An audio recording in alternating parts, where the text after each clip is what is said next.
প্রশ্নটা হচ্ছে যে একজন আমাদের বোন এখানে প্রশ্ন করেছেন যে নারীরা মেহেদি পায়ে দিলে অনেকেই এটা বারণ করে, অনেক চিল্লাপাল্লা করে আর কি। তো এটা কি কোরআনে এরকম কোনো নিষেধাজ্ঞা আছে? কেন মেহেদি, গাছের মেহেদি পায়ে দিলে সমস্যা কোথায়?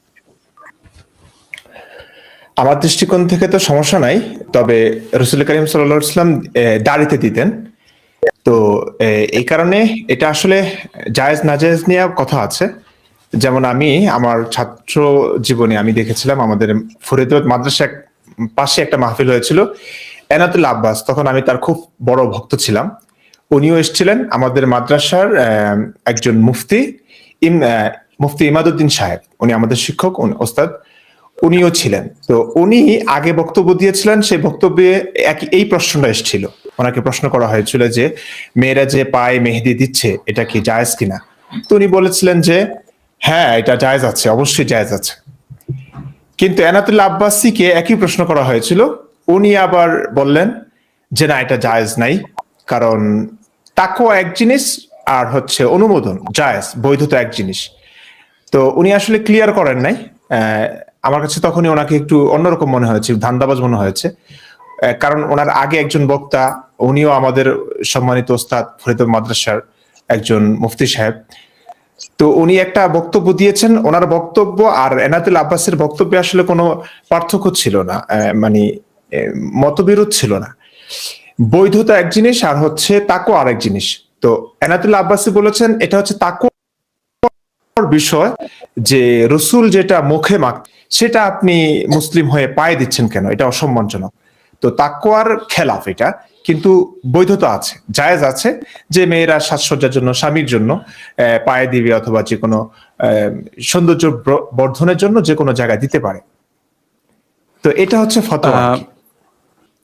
আচ্ছা, এই ইন্টারেস্টিং। নবী তো পানিও খেয়েছেন, সেই পানি আবার বিশেষ জায়গায় ব্যবহার করেছেন, এই জন্য কি মানুষ পানি খাবে না?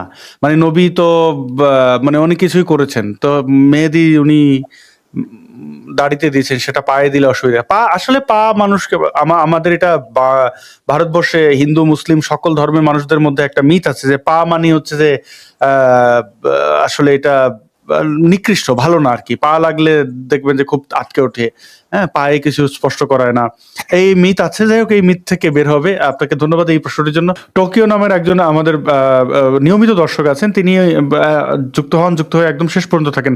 আজকে আমি প্রথমে আপনাকে পেলাম। টোকিও, আপনি স্ক্রিনে আছেন, আপনার প্রশ্নটি যদি আমাদেরকে রাখতেন। আচ্ছা, থ্যাংক ইউ আসাদ ভাই। আচ্ছা, আমার প্রশ্নটা একটু মানে আমার বাংলা বলতে, শুদ্ধ বাংলা বলতে একটু সমস্যা আছে, তো মনে কিছু করবেন না আর কি। আপনি মন খুলে বলেন। জি, মানে কোরআনে তো আমরা অনেকভাবে শুনি যে কাফেরদের হত্যা করতে বলা হয়েছে আর কি, না এটা। তারপরে এখন বিভিন্ন জায়গায় মানে অনেকেই বলে আর কি, না কোরআনে কাফেরদের হত্যা করতে বলা হয়েছে আর কি। তো এই মানে কি কারণে হত্যা করতে বলা হইলো আর কি, মানে এখানে কি কোনো যুক্তিকতা আছে নাকি শুধুই মারতে কইছে নাকি, মানে কি বলে মানে আপনি কি ওই কথাটা বলছেন যে ওদেরকে যেখানে পাও সেখানে হত্যা করে, এরকম কিছু আয়াত আছে? আপনি স্পেসিফিক ওই কোন আয়াতের কথা বলবেন? মানে সেটাই আর কি।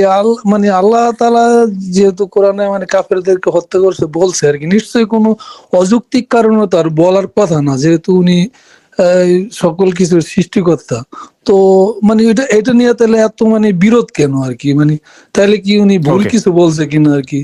তো এটা মানে কাফের দেখলাম, এটা কি মেরে হালাইলাম নাকি কোনো কাফেররা কোনো অন্যায় করলে হত্যা করো, কিংবা কোনো একটা কাফের হত্যা করলে তাকে হত্যা করো, তাহলে তো ঠিক আছে। টোকিও ভাই, এইটাই আমি মুফতি ইমরান বিন বশির ভাইয়ের কাছ থেকে পরিষ্কার হয়। মুফতি ইমরান বিন বশির ভাই, কোরআনে অনেকগুলো আয়াত এরকম আছে কিন্তু, মারো, ওত পেতে থাকো, তো এইগুলো কেন? এগুলো কি ওই সময় কোনো যুদ্ধ বিগ্রহ এরকম কোনো প্রেক্ষাপটের জন্য, নাকি এটা আজীবনের জন্যই বলে যাওয়া হয়েছে? কোরআনে আসলে জিহাদের আয়াত সবচেয়ে বেশি, এবং আমাদের এক হুজুর বলতেন, অনেক হুজুর, উনি বাংলাদেশে অনেক বড় একজন বক্তাও, আমি নাম নিচ্ছি না, এবং এটা সগর্বে তারা বলতেন যে কোরআনের প্রত্যেকটা আয়াতের সঙ্গে জিহাদের সম্পর্ক আছে। এবং আমি একটা সময় ফিল করেছি এটা। কোরআনে নামাজ বলেন, জাকাত বলেন, হজ বলেন, কোনো ইবাদতকে এতটা গুরুত্ব সহকারে আলোচনা করা হয়নি, এতটা নিখুঁত বিবরণ দেওয়া হয়নি যতটা দেওয়া হয়েছে শুধু জিহাদের ক্ষেত্রে। তো এই জিহাদটা দুই প্রকার, ইকদামি জিহাদ, দিফাই জিহাদ। ইকদামি বলতে আক্রমণাত্মক, দিফাই জিহাদ মানে হচ্ছে প্রতিরক্ষামূলক। তো প্রতিরক্ষামূলক জিহাদ নিয়ে হয়তো কেউ কোনো মন্তব্য করবেন না, কারণ কেউ আমাকে মারছে, আমাকে আক্রমণ করছে, আমি তাকে পাল্টা আক্রমণ করলাম। এটা হয়তো মানবিক দৃষ্টিকোণ থেকে এটাকে খারাপ বলা যায় না। কিন্তু ইসলামের আরেকটা জিহাদ আছে, ইকদামে জিহাদ, অ্যাগ্রেসিভ জিহাদ, মানে আক্রমণাত্মক। এটা হচ্ছে কোরআনের অনেক জায়গাতে আছে, এবং এটা আলেমরা যে লোকান ব্যাপারটা এরকমও না, এটা তারা ইসলামের শাশ্বত বিধান। এটা ইসলামের যতগুলো ফিকা শাস্ত্র আছে, ফিকা শাস্ত্রে এটা স্পষ্ট করে লেখা আছে যে ইসলামে, কোরআনে ইকদামি জিহাদ বলতে কিছু একটা আছে, আল্লাহ রসুল করেছেন। অনেকগুলো জিহাদ ছিল ইকদামি জিহাদ, আক্রমণাত্মক জিহাদ। সেটা হচ্ছে, এটার যৌক্তিকতা হচ্ছে ইসলামিক দৃষ্টিকোণ থেকে, যেমন ইসলাম অনুযায়ী এই পৃথিবীর মালিক হচ্ছে আল্লাহ, আল্লাহ এবং তার রসুল। তো ইসলাম সবসময় চেয়েছে, ইসলামের নবী কিংবা সাহাবায়ে কেরাম, কোরআন এবং হাদিসের ভাষ্য অনুযায়ী ইসলাম সবসময় চেয়েছে পুরো পৃথিবী দখল করতে, মুসলিমদের করতল করতে। তো এটা করলে কি হবে, যেমন আমিও সবসময় এই বিষয়ে অনেক আলোচনা করেছি, আমার মুসল্লি যারা আছেন এটা শুনে থাকবেন। ধরুন আমাদের বাংলাদেশের প্রেক্ষাপটে আমরা বলি, যদি আমরা ক্ষমতাটা দখল করতে পারি, শেখ হাসিনার জায়গায়, এখন তো শেখ হাসিনা নাই, ইউনূসের জায়গায় যদি ইসলামী কোনো দল, মনে করুন আল্লামা মামুনুল হক সাহেব আসবেন, কিংবা ইসলামী কোনো বক্তা আসবেন, ইসলামী দল যদি আসে, সেক্ষেত্রে কি হবে, আমরা এককভাবে যত কাজ করছি, নামাজের কথা বলছি, হ্যাঁ যাকাতের কথা বলছি, সামগ্রিকভাবে কিন্তু ফল পাচ্ছি না। সকলেই যে নামাজ পড়বে হয় না, তেমন একটা হয় না। তাবলিগের লোকেরা কাজ করছেন, অনেক কাজ করছেন, তেমন একটা ফলপ্রসূ হচ্ছে না। মানে সামগ্রিকভাবে সকলেই নামাজে আসছে না, যাকাত দিচ্ছে না, পর্দায় আসছে না, মেয়েরা পর্দা করছে না। তখন এককভাবে তো ফোর্সও করা যায় না, প্রশাসন ছাড়া তো ফোর্সও করা যায় না, এক্ষেত্রে অনেক ঝামেলা হবে। সেক্ষেত্রে ইসলামিক দৃষ্টিকোণ থেকে যদি ক্ষমতাটা দখল করা যায়, একটা রাষ্ট্রীয়ভাবে যদি ক্ষমতাটা দখল করা যায়, তখন মনে করুন রাষ্ট্রপ্রধান একবার আদেশ করবেন যে আজকে বাংলাদেশে প্রত্যেকটা মহিলা, প্রত্যেকটা নারী সে পর্দা করে বের হবে, বোরকা পরে বের হতে হবে বাধ্যতামূলক। তখন কিন্তু এটা পুরোপুরি পুরো দেশে এটা কিন্তু ফলে যাবে, এই শাসনটা প্রতিষ্ঠিত হয়ে যাবে, প্রত্যেকটা মানুষ মানতে বাধ্য।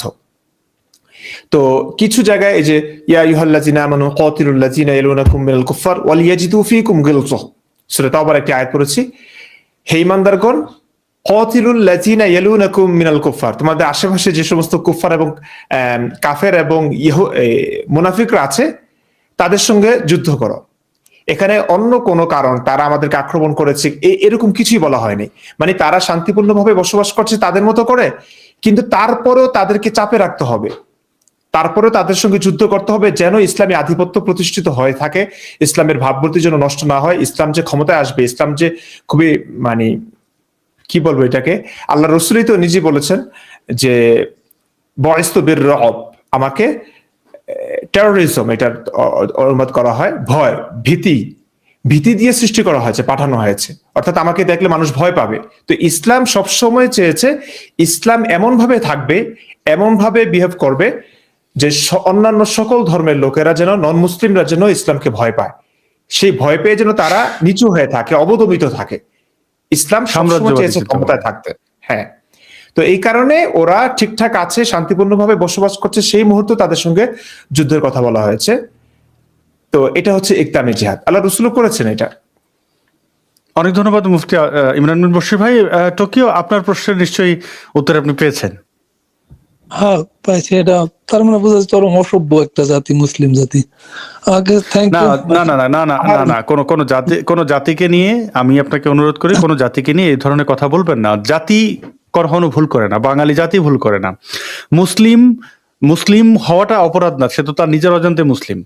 তো ধর্মটা খারাপ ভালো আপনি বলতে পারেন, হিন্দু ধর্ম খারাপ আমরা বলি, ইসলাম ধর্ম খারাপ আমরা বলি, বৌদ্ধ ধর্ম আমরা খারাপ বলতেই পারি, মানে এইটা অসুবিধা নেই। কিন্তু খারাপ ভালো জাতিকে নিয়ে কখনোই এই কথা মানে নিজের মনেও ধারণ করবেন না, কারণ আপনার এই ধারণাটা ভুল।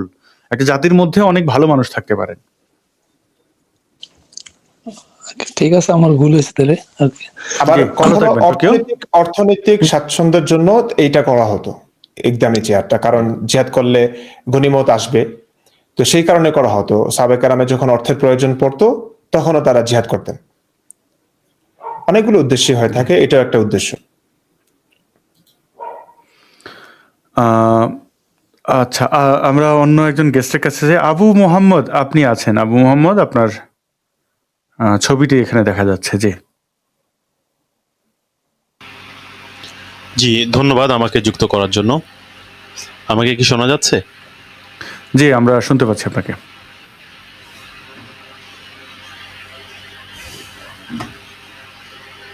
হ্যালো, জি আবু মোহাম্মদ ভাই, আপনাকে শুনতে পাচ্ছি। জি আমি কেন জানি আপনাদের কথা কেটে কেটে শুনছি। এটা আমার সমস্যা কিনা। যেহেতু আপনারা আমার কথা শুনছেন, তাহলে আমি কিছু কথা বলি।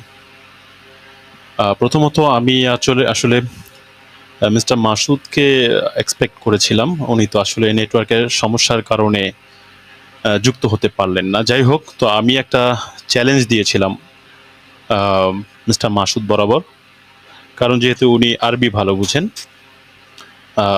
ইসলাম সম্পর্কে একটা অন্যতম আপনাদের যে অভিযোগ ছিল কোরআন এর মধ্যে সম্পত্তি বন্টনের গাণিতিক ভুল নিয়ে, তো আমি এটা নিয়ে ওনার সাথে একটা ডিবেটের জন্য যেন আয়োজনটা হয়, এই প্রস্তাব নিয়ে এসেছি। এই ব্যাপারে আপনারা আগ্রহী কিনা? দেখুন, যেহেতু মুফতি মাসুদ ভাইয়ের সাথে এই প্রস্তাবটি আপনি দেবেন, উনি উপস্থিত নেই। আমি এই শোয়ের এই আপনার এই যে প্রস্তাবনাটুকু, এই টাইম স্লটটা আমি তো ওনাকে পাঠিয়ে আমি ওনাকে ভেবে দেখার উনি কি ভাবেন, হ্যাঁ। এবং আপনি ভালো হয় মুফতি মাসুদ ভাইয়ের সাথে সরাসরি যদি ওনাকে একটা ইমেল করেন তাহলে ভালো হয়। কারণ আপনার সাথে ডিবেট করতে গেলে আপনি কে, আপনার পরিচয়টা ওনার হয়তো দরকার হবে। তো এখানে আপনি দেখতে পাচ্ছেন এই যে মুফতি মাসুদ ভাইয়ের ইমেলটা, প্রথম যে ইমেলটা এটা মুফতি মাসুদ ভাইয়ের, দ্বিতীয় যে ইমেলটা এটা আমার। তো আপনি মুফতি মাসুদ ভাইয়ের সাথে এই প্রথম যে ইমেলটা দেওয়া আছে এখানে আপনি তার সাথে ইমেল করুন। আমার মনে হয় যে যেহেতু তিনি নেই, আমি এটার ব্যাপারে কিছু বলতে পারবো না।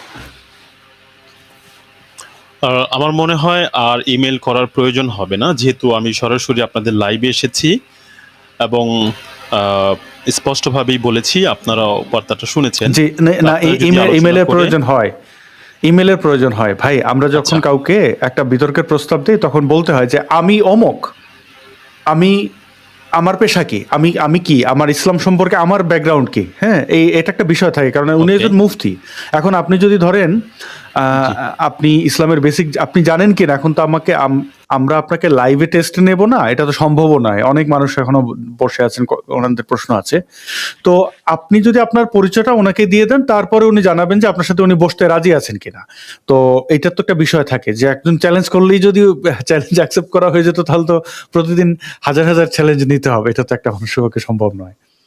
আশা করি আপনি বুঝতে পারবেন। আচ্ছা, যাই হোক, তো আমি আসলে ব্যক্তি আমি কে সেটা কেন জরুরি বুঝতে পারছি না। কারণ আমি মনে করি যে আপনি যদি যে কোনো একটা বিষয় আপত্তি করেন, তো এই বিষয়ে যদি কেউ আপনাদের জি ভাই, আমি বুঝতে পেরেছি। আবু মোহাম্মদ ভাই, আপনার এই মানে বিসমিল্লাহ গল একটা কথা আছে না, যে শুরুতেই আপনি বুঝতে পারছেন না বিতর্কের নিয়ম কানুন। একজন মানুষ চ্যালেঞ্জ করলেই আপনার কথাটা মেনে নিলাম। জি, আমি মানে আপনার সাথে উনি বসবেন কিনা, সেই আপনার কি কোয়ালিফিকেশন, কি জানাশোনা ইসলাম সম্পর্কে, সেটা একটা বিষয় অনেক গুরুত্ব রাখে। আমার সম্পর্কে যদি কিছুটা জানার থাকে, সেটা হচ্ছে আপনি তাকেই বলেন। আমার মনে হয় আবু মোহাম্মদ ভাই, আমরা সময় ক্ষেপণ করছি। আপনি এই বিতর্ক বিষয়টি তার সাথে কথা বলুন, কারণ আমি তো অথরিটি না এইখানে। উনি আপনার সাথে তাহলে ইমরান বিন বশির সাহেবের সাথে কি আমি কিছু কথা বলতে পারি? আপনি প্রশ্ন রাখতে পারেন। যেহেতু মিস্টার মাসুদ আজকে নেই, তাহলে আমি আপনি একটা জিনিস বারবার ইয়ে করছেন যে ভাই এই অমুকজন নেই, তার মানে অমুককে বলি, এগুলোর এই উপমার দরকার নেই। আপনার সরাসরি প্রশ্নটা কি বলেন, আপনার কোনো প্রশ্ন থাকলে করতে পারেন। আসলে প্রশ্ন বলতে আমি যেটা দাবি করছি, ইমরান বিন বশির উনি ইসলাম সম্পর্কে যতগুলো ভিডিও বানিয়েছেন তার মধ্যে প্রত্যেকটাই উনি ভুল ইনফরমেশন দিয়েছেন, ভুলভাবে উপস্থাপন করেছেন। ভুল ইনফরমেশনগুলোর তো আমি এগুলো ডিবাঙ্ক করতে চাই।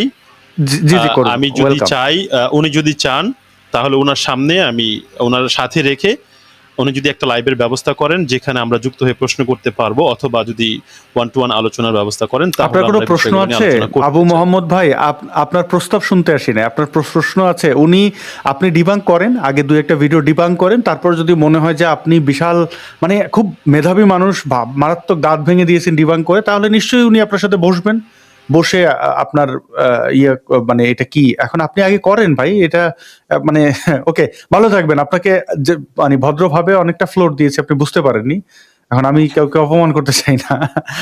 আপনি যদি কোনো মানে আপনি করেন আগেই মানে আমি করব, করে আমি অনেক ভুলভাল বলেছেন এই ধরনের কথা, বা আজকে মুফতি মাসুদ নাই, আমি তো মুফতি মাসুদের জন্য এসেছিলাম, উদ্ধার করে ফেলতাম, ঠিক আছে সে যেহেতু নাই, ইমরান মিন বসে, এই যে এই প্রস্তাবগুলো, এগুলো হচ্ছে যে নাকে কান্না, এগুলো ঠিক না। আপনি একজনকে মানে এটা তুচ্ছতাচ্ছিল্য করছেন। কিন্তু আপনি কে ভাই? আপনারা তো চিনলামই না। মনে হচ্ছিল বোধহয় এখানে শেখ হাসিনা বা এরশাদ জয়েন করে এরকম বলছেন যে আমি তো অমুক একজন, হ্যাঁ আমি তো আজকে একে পাইলাম না, এরকম। মামুর বাড়ির আবদার নিয়ে কেউ আসবেন না।